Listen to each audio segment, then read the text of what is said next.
In this video, we'll take you through the entire process of building our autonomous boat, from fabricating the first bracket to testing the finished product. We used CAD software to design the 3D printed parts, and we custom built all aluminum brackets and circuitry. The main structure is based on a standard pontoon design, featuring parallel floats for stability and buoyancy. We began by cutting a 4-inch diameter pipe into 2 equal halves.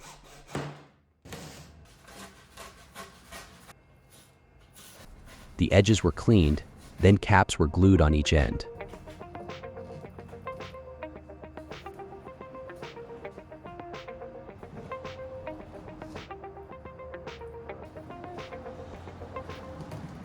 Here's a time-lapse showing one of the 3D printed brackets that will be used to attach the boat deck to the pontoons.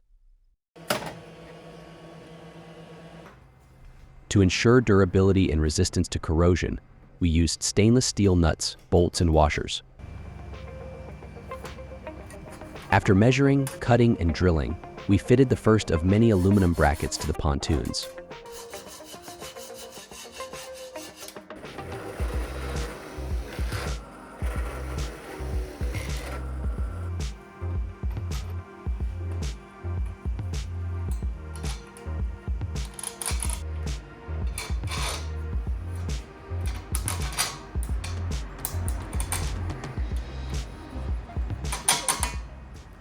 The first nose cone was printed, and the temporary supports were removed. Supports are necessary for 3D printed parts with voids, indentations, or overhangs. They prevent the plastic from printing in midair. Each nose cone took 58 hours to print on our old 3D printer. Later, we will show you the catastrophic failure that led to the purchase of a new printer. The new one is twice as fast. These brackets are used to mount the nose cone to the pontoon.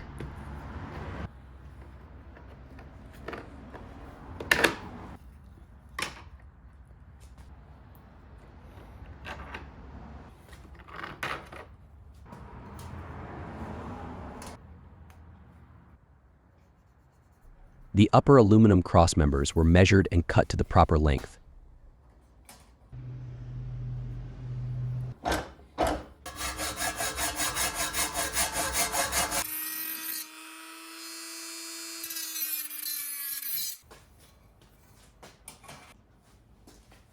Then we marked and drilled the bolt holes.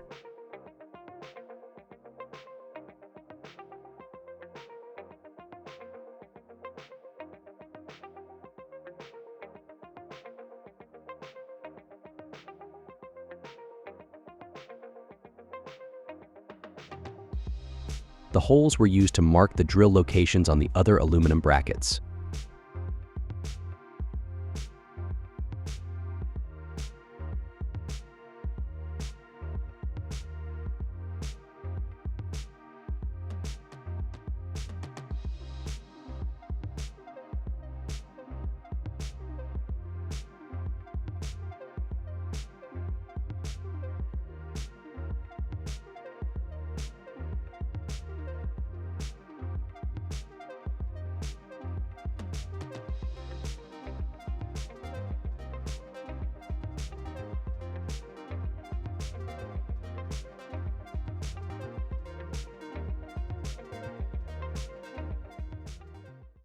We then printed the brackets that hold the lower aluminum crossmembers.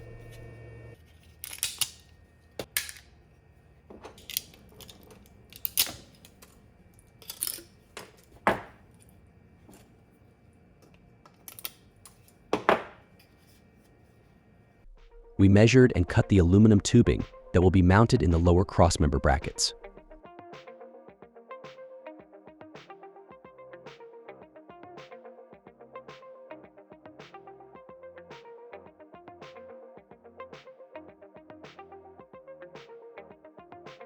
Then we assembled the lower brackets and marked where the holes need to be drilled in the aluminum tubing.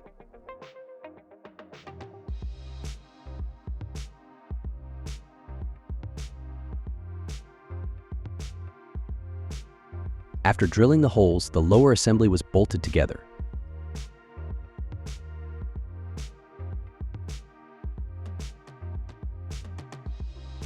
A piece of 3/4-inch wood was cut to the proper size for the deck, and mounting holes were drilled.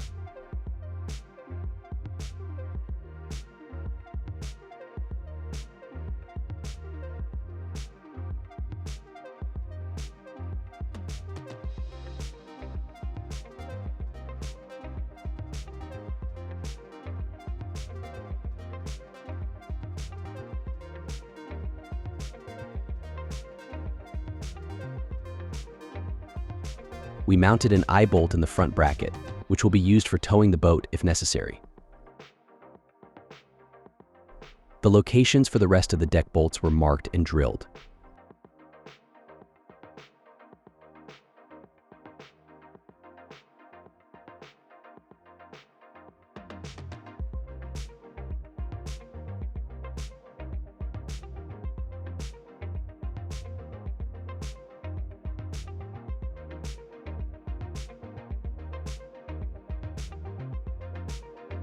At this point, all parts for the lower portion of the boat have been fabricated.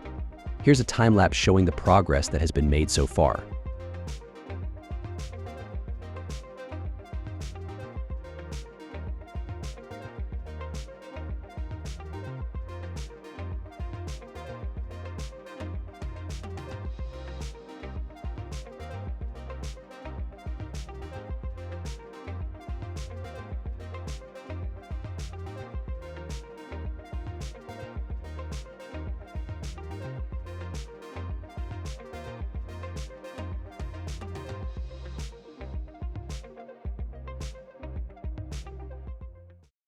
Now it was time to build the frame for the electronics enclosure. We designed fittings for the aluminum tubing used in the frame.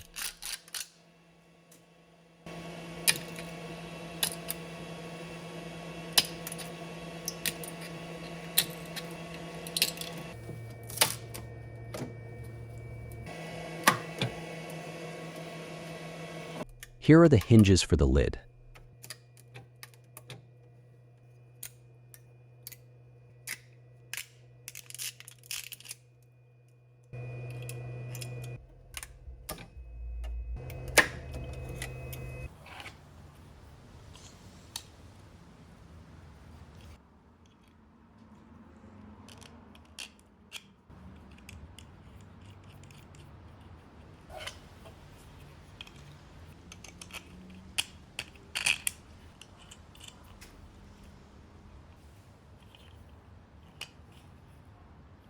And here is the latch assembly.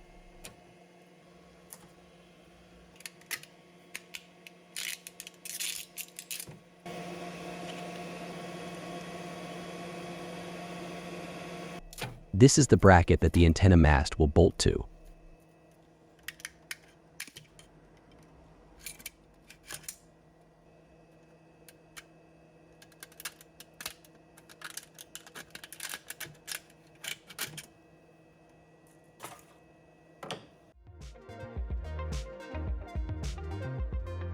The aluminum tubing was measured and cut to the proper length. Then the frame was assembled, and the drill locations were marked.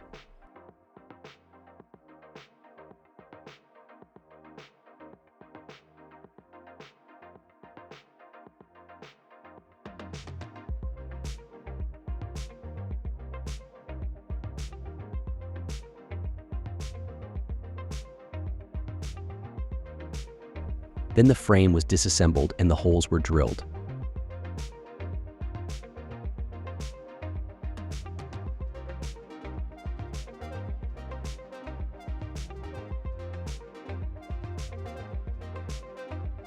Once all the tubing and fittings were fabricated, the frame was reassembled and bolted together.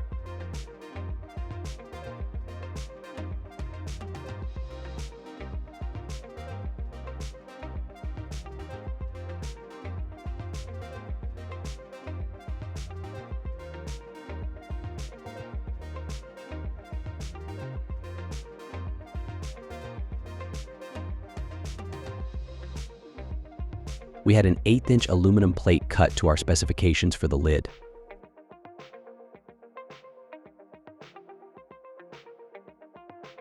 The plate was placed on top of the frame and the holes were marked for the hinges and latch.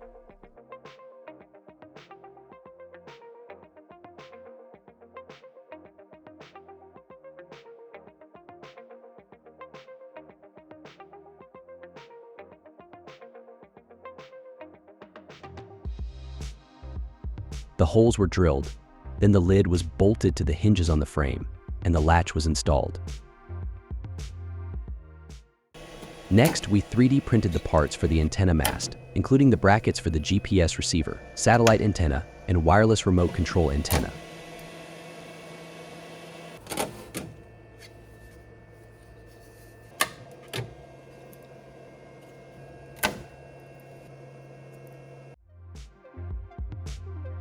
Threaded brass inserts were installed in the antenna mast cap.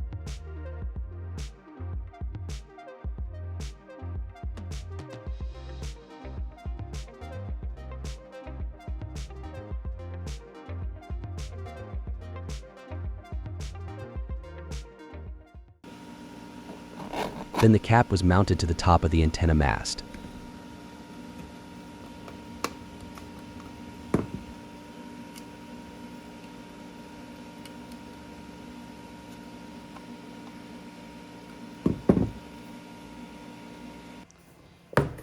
For the GPS receiver, we purchased a Garmin 18XL VC sensor.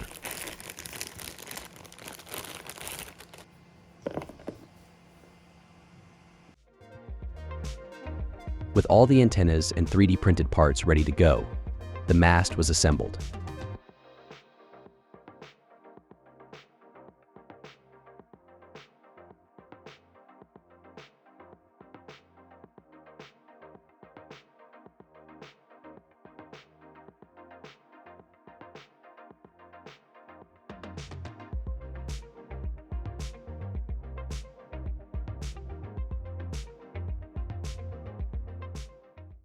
Then, the antenna mast was bolted to the boat.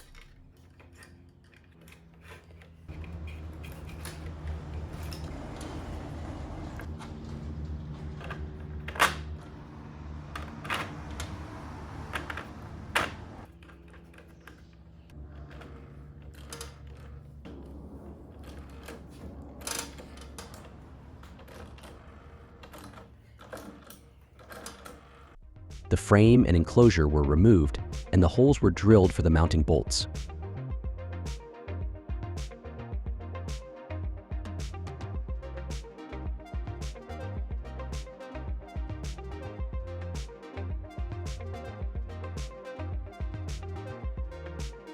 Then the enclosure and frame were bolted to the deck.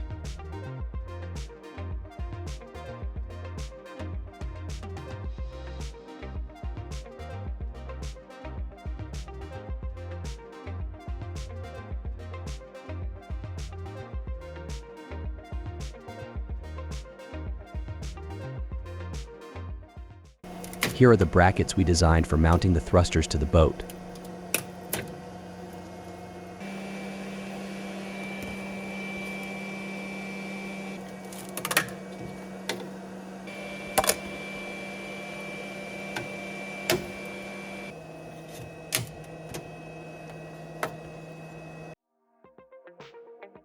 Once the brackets were printed, the thrusters were installed on the boat.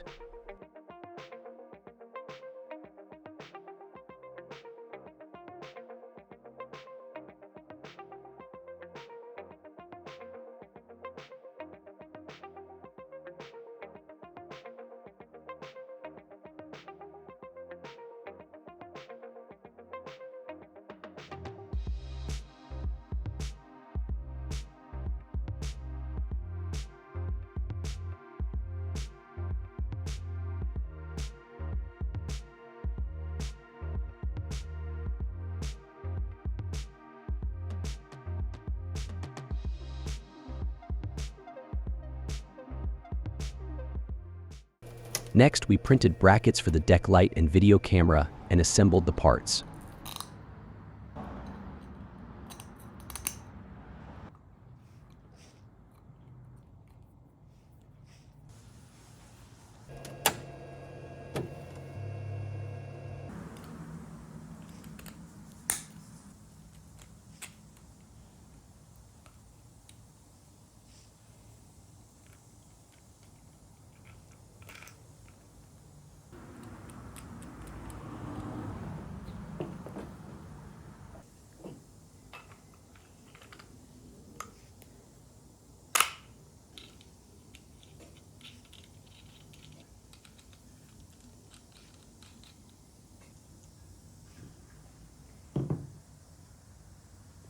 Then the assembly was installed on the boat.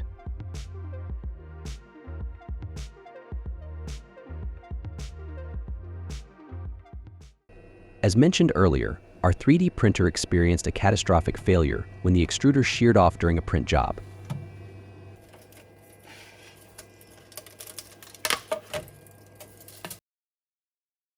We replaced the old unit with a Bamboo Labs X1 carbon printer. As you can see, the print quality is superb, and it prints twice as fast. We designed and built a custom circuit board to control all functions of the boat. At this point, you can see the electronics in the early stages of development. We interfaced the control board with an LCD screen and programmed the system to display latitude, longitude, battery voltage, and speed. Another circuit board was built to provide an interface between the control board and all peripheral devices.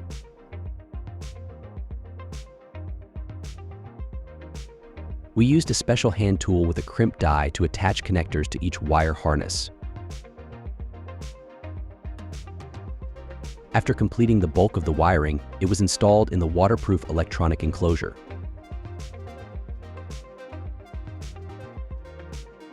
Now it was time to drill and route cables from external devices to the inside of the enclosure. We started with the wiring for the front deck light. Waterproof gland connectors were used for all cables.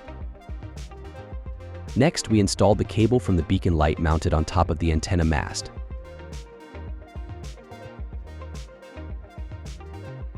Followed by the wiring from the GPS receiver antenna.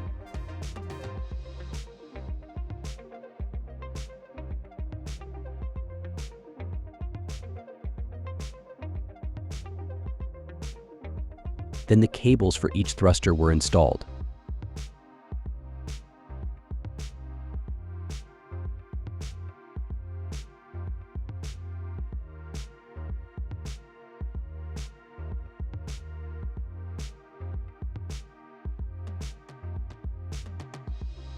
Next, we installed the coax cable from the satellite antenna.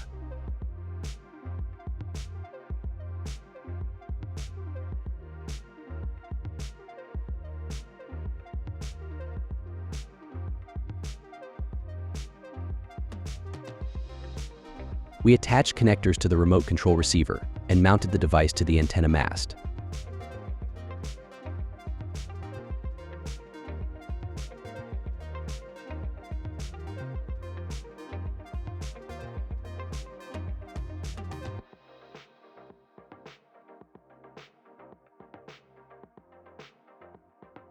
Then a cable that will be spliced to the remote control receiver was routed through the antenna mast.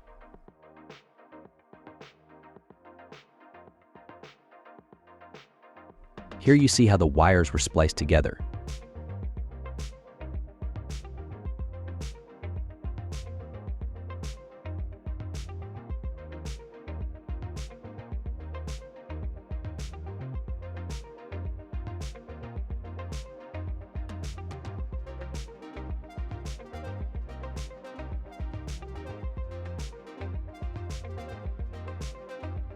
Then the receiver cable was routed to the inside.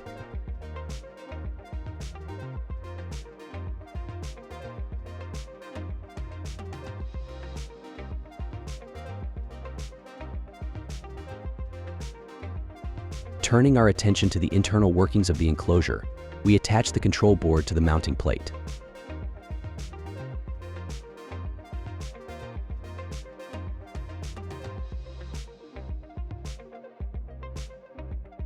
Then the first power distribution terminal was mounted, followed by the interface circuit board.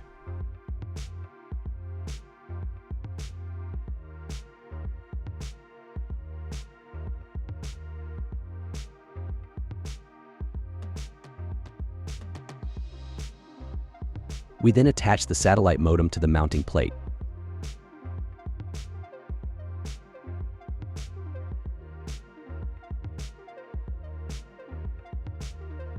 The second power distribution terminal was mounted next to the first terminal block.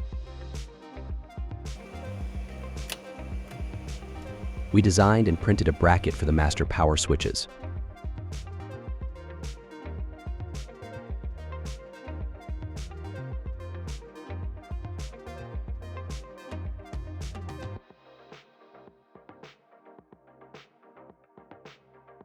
Then we mounted the switch assembly and wired it to the battery and the electronics.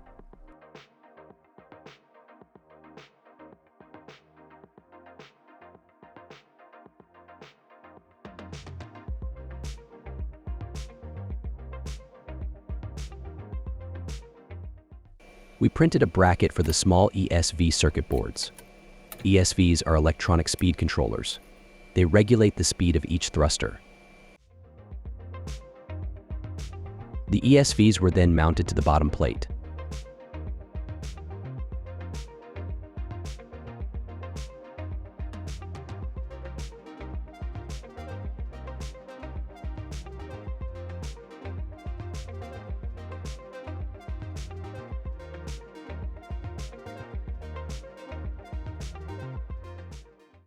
After completing the wiring, we tested the thrusters for the first time using the remote control.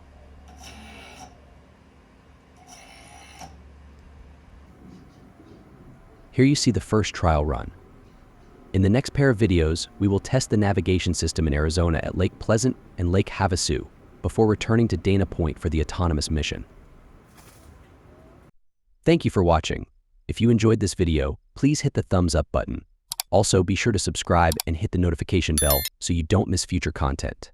More videos from our autonomous boat series are available on our channel.